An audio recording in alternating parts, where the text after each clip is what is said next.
इंसानी कौम ने हर युग में अपने उत्थान के लिए हमेशा एक मसीहा के आने की आस की है, लेकिन उस मसीहा के साथ क्या कभी इंसानी कौम ने उचित न्याय किया है?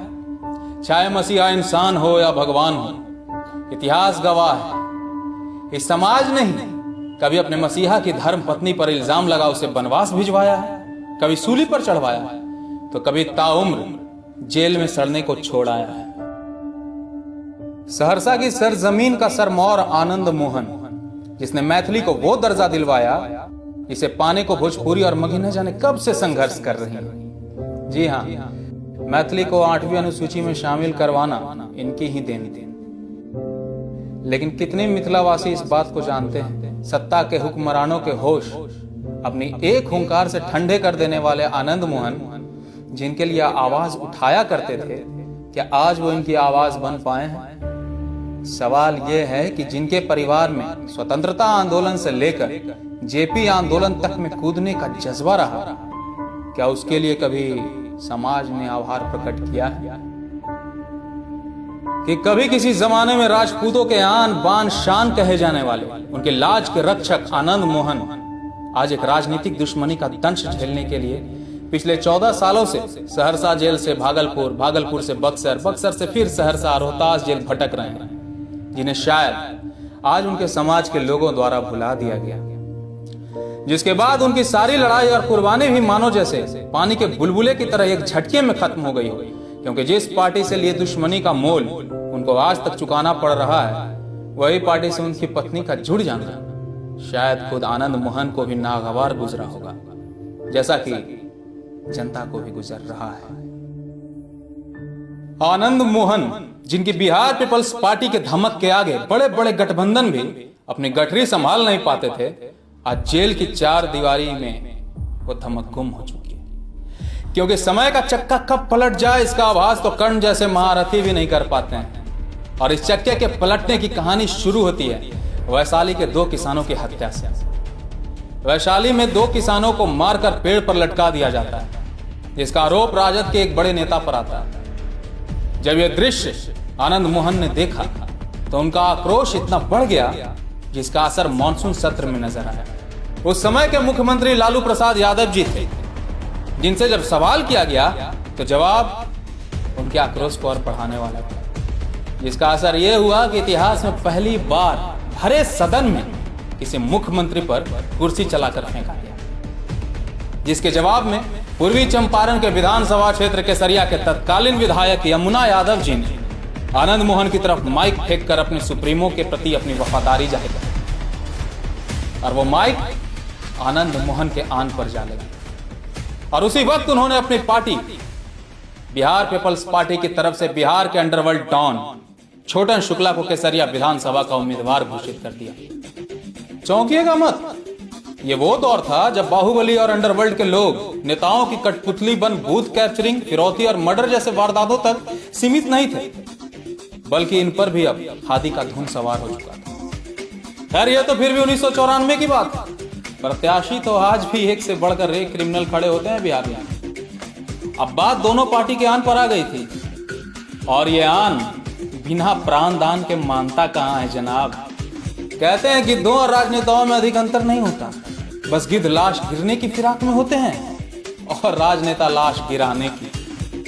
बिहार इस देश का वो अभागा राज्य है जिसने भले अनेक जातियों को अपने दामन में समेट रखा हो, पाल रखा हो, लेकिन राजनेताओं को सिवाय अपनी जाति के उत्थान के और कुछ नजर नहीं आता, जिसका खामियाजा यह होता है कि बिहार से गुजरने वाली गंगा भी इसके पाप धोने में असमर्थ रहती है। छोटन शुक्ला अपनी राजनीतिक गतिविधियों के लिए अक्सर केसरिया से मुजफ्फरपुर आते जाते रहते। इसी बीच उन्होंने कई गरीबों की बेटियों की शादी करवाई, उनका इलाज करवाया और शिक्षा पर जोर देते हुए कई लोगों के मुफ्त शिक्षा का इंतजाम भी किया, जिससे कि पब्लिक में उनकी लोकप्रियता केसरिया विधानसभा में बढ़ने लगी। और यही लोकप्रियता राजद के गले की फांस और पेट का दर्द बन गई। वो इसे हजम नहीं कर पा रहे थे, जिसके लिए उस समय के सबसे चर्चित राजनेता ब्रिज बिहारी वैद्य बनकर आए और कूटनी शुरू की एक ऐसी जड़ी बूटी जिसने छोटन शुक्ला को ऐसी नींद में ढकेल दिया जिसके साथ ही आनंद मोहन के जीवन की बर्बादी की पटकथा भी लिख दी गई। तो वो रात थी 3 दिसंबर 1994 की। छोटन शुक्ला चकिया में इंटर कॉलेज के प्रिंसिपल नागेंद्र सिंह के घर ठहरे, जो कि मधुबन से बिहार पीपल्स पार्टी के उम्मीदवार घोषित किए गए। छोटन शुक्ला अक्सर अपनी सफेद जिप्सी में चला करते थे, लेकिन उस दिन उन्होंने अपने जिप्सी हेडमास्टर साहब के घर छोड़कर एक एम्बेसडर ले लिया, अपने गार्ड्स को भी छोड़ दिया और अपने विधानसभा के 4 ऐसे लोगों के साथ घर की तरफ बढ़ चले जिनका अपराध जगत से कोई वास्ता भी नहीं। जो लोकल पब्लिक थी, उनकी गाड़ी उनके घर से कुछ दूर पर ही होती है कि पुलिस की वर्दी पहने कुछ लोग उनको रोकते हैं और इससे पहले कि उनकी समझ में कुछ आता, उन पर न जाने कितने AK-47 की मैगजीन खाली कर दी जाती है और 20 मिनट तक अंधाधुंध गोलियों की बौछार के बाद जब यह सुनिश्चित हो जाता है कि अब उनके जीवित रहने की कोई गुंजाइश नहीं बची, तो वो वहां से चले जाते। और फिर आती है असली पुलिस, जिसने उन नकली पुलिस कर्मियों से भी अहम रोल अदा किया और 1 घंटे तक किसी को अस्पताल ले जाना तो दूर, उनकी बॉडी को छूने तक नहीं दिया। लोग चिल्लाते रहे, बिलखते रहे कि हो सकता है वो बचे हों, जिंदा हों, हॉस्पिटल ले जाने दो। लेकिन एसपी साहब नहीं थे ना, तो कैसे कुछ हो पाता बिना उनके ऑर्डर के। खैर, घंटे भर बाद एसपी साहब आए और बॉडी हॉस्पिटल पहुंचे, जहां उनकी औपचारिक मृत्यु की घोषणा कर दी गई। और उधर ब्रिज बिहारी के घर पर शुरू हुआ जश्न का माहौल, जहां एक तरफ मुजफ्फरपुर खून के आंसू रो रहा था, वहीं दूसरी ओर ब्रिज बिहारी के यहां जाम छलकाए जा रहे थे, जिसने साफ कर दिया कि नकली वर्दी का इंतजाम किसने किया था। खैर, पुलिस के इस कृत्य से जनता का आक्रोश इस राज्य के बेरोजगारों की तरफ बढ़ चुका था, जिसका खामियाजा दूसरे दिन 4 दिसंबर 1994 को बिहार में देखा गया। इस खबर को सुनने के बाद अपने दोस्त की मृत्यु पर शोक प्रकट करने और आक्रोशित जनता को दिलासा देने आनंद मोहन भी मुजफ्फरपुर पहुंचते, लेकिन भीड़ अपने गुस्से से पार नहीं पा रही। उस जन सैलाब का अंदाजा आप इसी बात से लगा सकते हैं कि आज तक मुजफ्फरपुर में इतनी बड़ी शव यात्रा नहीं देखने को मिली। एक तरफ आनंद मोहन गरज रहे थे, वहीं दूसरी तरफ शव यात्रा आगे बढ़ रही थी। इसी बीच गोपालगंज के नवनियुक्त डीएम जी कृष्णैया की गाड़ी का काफिला वहां से गुजर रहा था, जो शिकार बन बैठा जनता के आक्रोशित लपटों का, जिसे पिछली रात प्रशासन के कुकृत्य ने ही धमकाया था।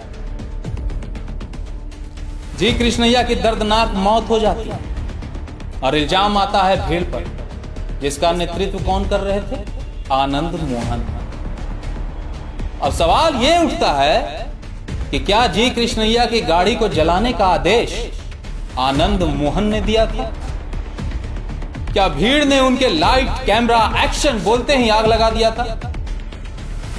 क्या भीड़ आनंद मोहन को फंसाने के लिए उनसे बिना पूछे आग लगा बैठी थी? क्या आनंद मोहन चिल्लाते रह गए, रुक जाओ, और लोग नहीं रुके?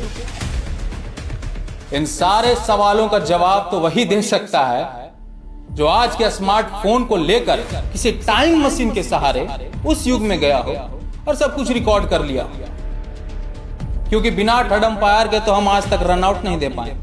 खैर, इस दुखद घटना के बाद आनंद मोहन सहित बहुत से लोगों पर कार्रवाई हुई जो भीड़ का हिस्सा थे। हालांकि बाद में भीड़ से पकड़े गए सभी लोगों को छोड़ दिया गया और असली कातिल बने आनंद मोहन, क्योंकि शायद वो उस भीड़ का हिस्सा नहीं थी और अलग से पेट्रोल और माचिस लेकर आए ये सोचकर कि इधर से डीएम निकलेंगे और मैं जलाकर राख कर दूंगा।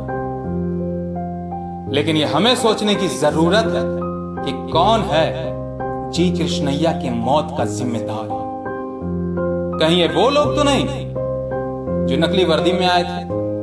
कहीं ये वो लोग तो नहीं जो एक ऐसी परंपरा को ही बढ़ावा देते हैं जिसमें हमारा नेतृत्व वही करेगा जो बाहुबली, दबंग और ऐसे व्यक्तित्व का होगा जो बंदूक की नोक पर ही जिंदगी जीता और जीना सिखाता, या फिर जनता द्वारा चुने जाने पर खुद को तानाशाह समझने वाली ये सरकार जो प्रशासन को अपनी जाति दुश्मनी और अहंकार को संतुष्ट करने के लिए मनमाने ढंग से प्रयोग करती है?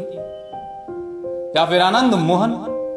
और अगर यह सब कोई नहीं, गुनहगार सिर्फ आनंद मोहन है, तो उन्हें उच्च न्यायालय ने उम्र कैद की सजा सुना तो दी। अब सवाल यह उठता है कि क्या उनकी सजा की अवधि समाप्त हो चुकी है क्या वो बाहर आएंगे या सरकार अभी भी उन्हें समाज के लिए खतरा मानती है?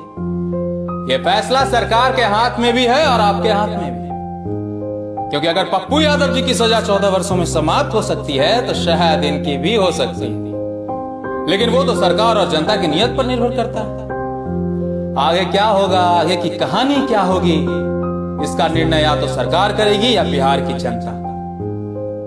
कहते हैं ना कि जो होता है अच्छा होता है, तो आइए देखते हैं आगे क्या होता है। धन्यवाद।